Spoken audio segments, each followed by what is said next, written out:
Ang topic natin today will be all about verbal ability. Okay, particularly, ano ba to? Vocabulary, grammar, and correct usage. So, let's start.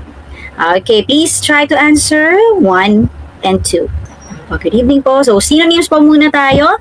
So, una, dapat alam niyo nasang part tayo ng exam. Ito ba synonym or antonym? So, kapag synonyms, you have to choose, usually ito ang ating direction, no? Choose the word closest in meaning to the underlined word. So, let's try to answer number 1. The directive was unequivocal, leaving no room for interpretation. Okay? The directive was unequivocal. Anong part of speech kaya ito? Okay, so kapag nagsasagot tayo ng ganitong uri ng exam, una ninyong alamin guys, ay ano bang part of speech to? Ito ba ay noun, verb, adjective, adverb? Ano kaya ito? No, dinidescribe niya ang word na directive. So ano kaya siya? The directive was unequivocal. So it is yes, correct. It's an adjective, no, or describing word. The directive was unequivocal, leaving no room for interpretation. Okay, no room for interpretation. So, ibig sabihin, okay, positive ito or negative? What do you think? Second step natin, alamin kung ang hinahanap mo bang word ay positive or negative. Okay? Pakitingin nga po, bakit type po akong plus sign for positive, minus sign for negative? Anong hinahanap natin? Positive or negative? Okay, you're right. Negative. Okay? The directive was already unequivocal daw, no? It's unequivocal. No room na for interpretation. Hindi na siya kailangan palawigin pa, no? Kasi naintindihan na. Okay, so positive ang hinahanap natin. So let's eliminate the choices, no? That's the third step. Elimination. Opo. Tanggalin natin yung mga choices na malayo sa hinahanap natin, no? Sa ating word closest in meaning. Confusing ay positive o negative? Ito ay negative. So, kisa natin to kasi sabi nyo, ang hanap natin ay positive. Explicit, ang alamin natin, medyo malalim na word to.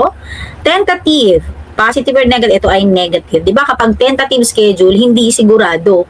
Diba? This means uncertain. Opo, uncertain. Kaya negative siya, X din natin. Positive word ang hanap natin eh. Conditional, positive ba ang conditional? It's also negative kasi depende sa kondisyon, no? Depending on conditions. Ambiguous. Okay, so dalawa na lang. Explicit and ambiguous. Okay, ambiguous means unclear. So it is also negative, leaving us with only letter B. Okay, the correct answer is letter B because explicit means clear or unambiguous. Okay, it means clear or unambiguous. Okay, so again, ano yung tatlong steps natin in answering this kind of test? Number 1, alamin ano bang part of speech ang underlying word or ang difficult word. Number 2, positive ba o negative yung hinahanap ko? At number 3, pag na-identify mo na kung ano yung hinahanap mo, positive or negative, mag-eliminate ka na. So, katulad ng ginawa natin dito, so maaaring sa iba, medyo mabigat yung word na B and E o kaya B and C. So, ang pwede mo maging basihan ay kung alin dyan ang natirang nag-iisang positive or nag-iisang negative. Okay? Let me see, marami bang nakatama?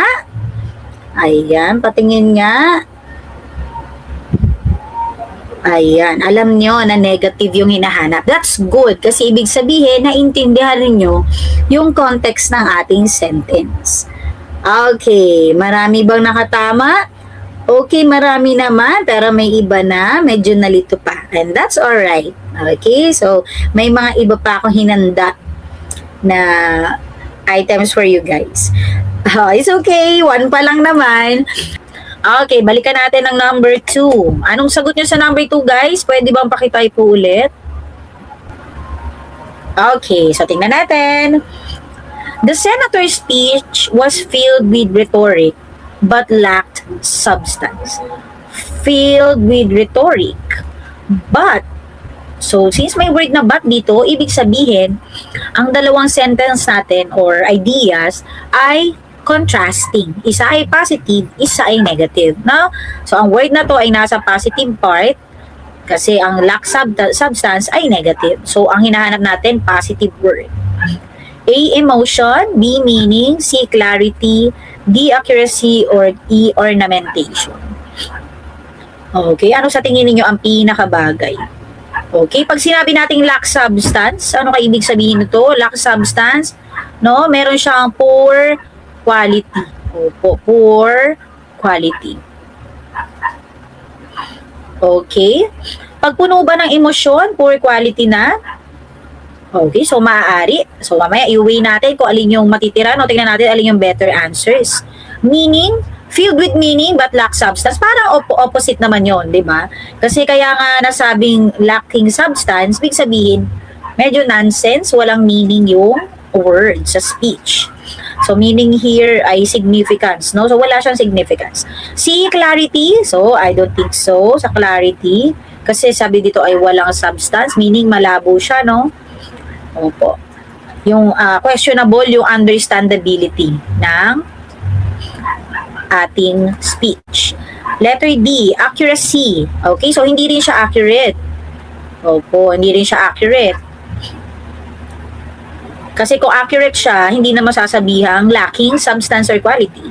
Ornamentation. Opo, anong meaning ng ornament? Opo, ornamentation. Ornament. Have you heard of the word ornament, guys? Oo. Sige nga. Since itong ornament ang common sa atin, anong meaning muna ng ornament? Para mahalaman natin yung meaning ng ornamentation. Okay, yeah. Perfect. Thank you, Sir Lee. Mabulaklak. Ayan, decoration, mabulaklak. Very good. Nakita ko na. So, meaning flowery words. No? Flowery words or decorative.